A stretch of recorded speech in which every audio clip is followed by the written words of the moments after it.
Hello everyone, आज है 5 सितंबर और आज इस वीडियो में हम बात करने जा रहे हैं इन्फीबीम एवेन्यू के बारे में। 30 रुपये का शेयर है, ना ही तेज़ी है ना ही गिरावट है। एक महीने में अगर हम देखें तो 4.5% की गिरावट ज़रूर दिखाई है और तकरीबन 33 रुपये से लगातार गिरा है। बीच में अगर कोशिश भी करी थी एक दो दिन की तो वापस से गिरावट इसने दिखा दी है। बात करेंगे वीडियो में इसके बारे में और साथ ही साथ भैया इन्होंने साउंड बॉक्स भी लॉन्च करे हैं अपने, उसको लेकर भी हम डिस्कस करेंगे कि क्या चल रहा है।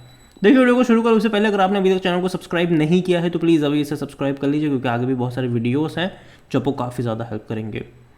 तो इन्फीबीम एवेन्यू 30 रुपये का शेयर, एक महीने में गिरावट है। एक साल में अगर आप देखोगे तो पैसा डबल भी करके दिया है।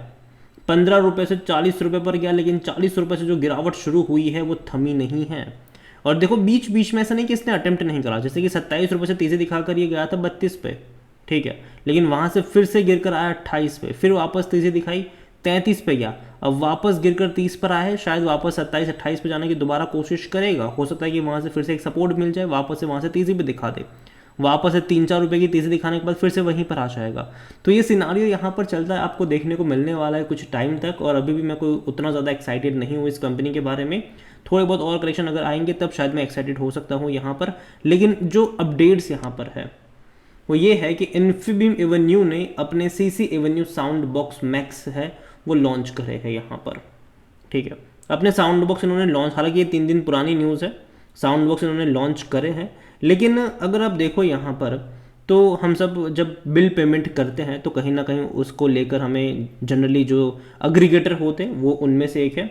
According to CC Avenue the sound box max is design to reshape the payment landscape for the retailers and merchant, offering them the flexibility to accept payment from the multiple sources, चाहे वो UPI से हो, debit card से हो या फिर credit card से हो, ठीक है। तो वो सारे अलग अलग सोर्सेज से भैया जो भी पेमेंट्स है उसको लेकर इन्होंने साउंड बॉक्स बनाया है।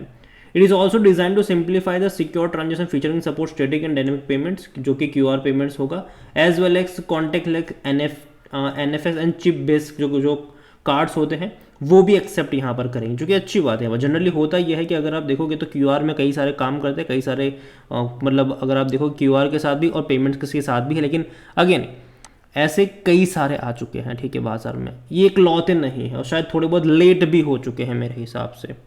अगर आप देखोगे तो थोड़े बहुत लेट भी हुए हैं ये, क्योंकि ऑलरेडी बहुत सारी कंपनियां कर रही है ये अभी के टाइम पर। अगर आप इन्फीबीम एवेन्यू देखें तो वो अभी हाल फिलहाल में सीसी एवेन्यू को लेकर साउंड बॉक्स अपने लॉन्च करे हैं और एडिशनल वैल्यू प्रोवाइड करवाने वाले यहाँ पर such as other card EMI and branded EMI options वगैरह भी यहाँ पर आपको देखने को मिलेंगे। हालांकि देखते हैं कि क्या होगा यहाँ पर। और अगर देखो जैसे कि मैंने कहा इकलौती कंपनी नहीं है, ठीक है। लीडिंग फिनटेक कंपनीज अगर आप देखो, जिनमें से पेटीएम हो गया, भारत पे हो गया, रेजर पे हो गया, पाइन लैब्स हो गया, फ़ोन पे हो गया, वो ऑलरेडी अपने स्मार्टफोन अपने ये जो साउंड बॉक्स है वो लॉन्च कर चुके हैं, ठीक है, कर चुके हैं ये, और अभी ये कर रहे हैं। तो बहुत सारी कंपनियां ये कर चुकी है और ये अभी भैया बहुत पीछे है उन सब से, और यही वजह ये मार्केट एक्साइट नहीं है उनकी इस खबर से। अगर आप देखोगे तो 3 दिन पुरानी खबर है, 2 सितंबर की ये खबर है, लेकिन अगर आप देखो तो उसके बाद कोई तेज़ी नहीं आई इनके शेयर में। यहाँ पर अगर हम वॉल्यूम्स के बारे में देखें तो 1 करोड़ से भी ज़्यादा के शेयर ट्रेड होते नज़र ज़रूर आए हैं आज। इसका जो ऑल टाइम हाई है वो 60 रुपये का है, लो तकरीबन 6 रुपये है, लेकिन अगेन मैं कह दूँ कभी ये 6 रुपये गया नहीं है। ये एक्चुअली इसका एडजस्टेड प्राइस है, जो मतलब इन्होंने बोनस दे दिया था, ठीक है, 2 बार, और यही वजह है कि आपको इस प्राइस पे भी देखने को मिल रहा है। मार्केट के वैसे 8,400 करोड़ के आसपास देखने को मिल रहा है कंपनी को लेकर। अगर हम बात करें तो according to Moneycontrol user हर कोई कह रहा है खरीदारी करो। और जहाँ तक इनके डिविडेंड्स की बात करी जाए तो पे किया है इस साल 5 पैसा पर शेयर का, बहुत छोटा सा डिविडेंड है ये, बहुत छोटा सा। और कंपनी के रेवेन्यू देखो तो काफ़ी अच्छे तरीके से ग्रो हुए हैं 2023 और 2024 में, जो कि बहुत अच्छी बात है, बेहतरीन रेवेन्यूज़ है। लेकिन प्रॉफिट अगर आप देखोगे तो उसमें भी ग्रोथ है, और अच्छा ग्रोथ है, ख़राब नहीं है, अच्छा ग्रोथ है मेरे हिसाब से।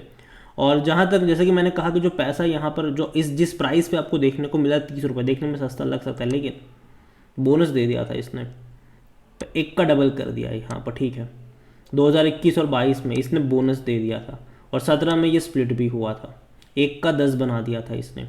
तो अगर आप ये मान के चलो कि 2017 में फॉर एग्ज़ाम्पल इसका शेयर प्राइस मान लो कि था 1,000 रुपये का, 1,000 रुपये का इसका शेयर प्राइस था, फॉर एग्ज़ाम्पल मैं कह रहा हूँ, ठीक है। तो ये स्प्लिट होने के बाद एक शेयर के बन गए 10 शेयर, तो शेयर प्राइस सीधा हो गया आपका 100 रुपये का, और आपका एक शेयर हो गया, उसके बदले आपके 10 शेयर वहाँ पर बन गए। ठीक है, तो ये बात हुई 2017 की। तो 1000 रुपये का शेयर हो गया 100 रुपये का, लेकिन क्वांटिटी आपके प्रोफाइल में उतनी ही रहेगी। अब आते हैं 21 में, इसने क्या किया, बोनस दे दिया, एक का डबल कर दिया, तो वही 100 रुपये का शेयर हो गया 50 रुपये का। ठीक है, 50 रुपये का। 22 में दोबारा बोनस दे दिया, वही 50 रुपये का शेयर हो गया 25 रुपये का।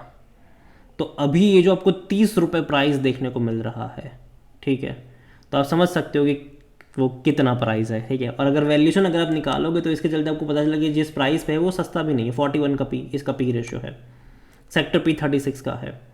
100% एनालिस्ट हालांकि कह रहे खरीदारी करो यहाँ पर। देखो मुझे कंपनी ख़राब नहीं लगती है ये, लेकिन अभी मैं मानता हूँ कि एक रेंज में अटकने वाला है। और अगर आप इनके नंबर्स देखो तो लास्ट क्वार्टर अच्छा था, 70 करोड़ का इन्होंने मुनाफा कमाया था, जो कि बहुत अच्छा प्रॉफिट है। और रेवेन्यू था तकरीबन 785 करोड़ का, ये भी अच्छा रेवेन्यू है। इससे पहले के क्वार्टर में इनका प्रॉफिट 50 करोड़ का था, फिर 40 करोड़ का था, फिर 40 पे 26 करोड़ था पिछले साल इसी क्वार्टर में। तो नंबर तो लास्ट क्वार्टर के अच्छे रहे, लेकिन हाँ इनके रेवेन्यू और बढ़ने चाहिए, क्योंकि अभी भी उतने ज़्यादा पैमाने पर नहीं है। जो क्वार्टर ग्रोथ देखने को मिलना चाहिए वो अभी देखने को यहाँ पर नहीं मिल रहा है। और जहाँ तक शेयर होल्डिंग के बारे में देखें तो प्रमोटर की जो होल्डिंग है वो 27.43% की है। इंस्टीट्यूशन में म्यूचुअल फंड और डोमेस्टिक ऑलमोस्ट मिसिंग है। 0.09% म्यूचुअल फंड के पास है, डोमेस्टिक के पास कुछ भी नहीं है। एफआई 6.56% का स्टेक यहाँ पर लेकर बैठे हुए हैं। रिटेल और अदर्स की कुल मिलाकर होल्डिंग 65.91% है, जिनमें से 20.10% की होल्डिंग जो है वो रिटेल इन्वेस्टर्स के पास है, और अदर पार्टीज़ के पास 45.81% का स्टेक देखने को मिल रहा है। ओवरऑल अगर बात करने जाओ इन्फीबीम एवेन्यू के बारे में, तो देखो कंपनी एक झटके में बड़ी तेज़ी दिखाई, ठीक है, 40 पे क्या, लेकिन उसके बाद का अगर आप ग्राफ देख रहे हो तो एक रेंज में अभी ये अटका हुआ है, 27 और 33 के रेंज में अटका है ये। ठीक है, जैसे, और ये अभी जिस प्राइस पे है वो अब उसका बीच वाला पार्ट है। ठीक है, मतलब बीच वाला रेंज है यहाँ पर 27 के करीब जाएगा, एक प्रॉफिट, एक कहता है कि एक बाइंग इंटरेस्ट जनरेट हो रहा है। लेकिन जैसे ही ये जाकर 32-33 पे जाता है, वहाँ से एक बिकवाली भी आ रही है यहाँ पर। तो अभी के लिए मैं तो कहूँगा कि वेट एंड वॉच, जल्दबाजी यहाँ पर मत करना खरीदारी को लेकर। दूर बैठो, तमाशा देखो। खबर जो अच्छी आई, ठीक है, साउंड बॉक्स लॉन्च करे, कोई असर आया यहाँ पर? 3 दिन में कोई असर आया आपको यहाँ पर? जिस दिन खबर आई कोई असर नहीं है यहाँ पर, कोई तेज़ी नहीं है उसके चलते। तो यहाँ पर इतना ही कहूँगा कि कंपनी हालांकि बर्बाद नहीं होगी, ठीक है तो होल्ड करो, अगर आपके पास है शेयर तो होल्ड करो, टाइम देना पड़ेगा। लेकिन अभी मैं थोड़े बहुत करेक्शन एक्सपेक्ट कर रहा हूँ, और मुझे लगता है कि शायद 30 रुपये के नीचे जा सकता है। 27 का लेवल इंपॉर्टेंट है, वहाँ पर देखना ज़रूरी रहेगा। अभी वेट एंड वॉच। अगेन ये मेरा पर्सनल ओपिनियन है, कोई भी इन्वेस्टमेंट एडवाइस नहीं है ये। वीडियो को यहीं पे एंड करता हूँ। पसंद आया हो तो लाइक करो, शेयर करो, चैनल अगर पहली बार तो प्लीज़ सब्सक्राइब करें। और इन्फीबीम एवेन्यू के बारे में आप क्या सोचते हैं वो भी आप मुझे कमेंट में लिख के बता सकते हैं। Thank you.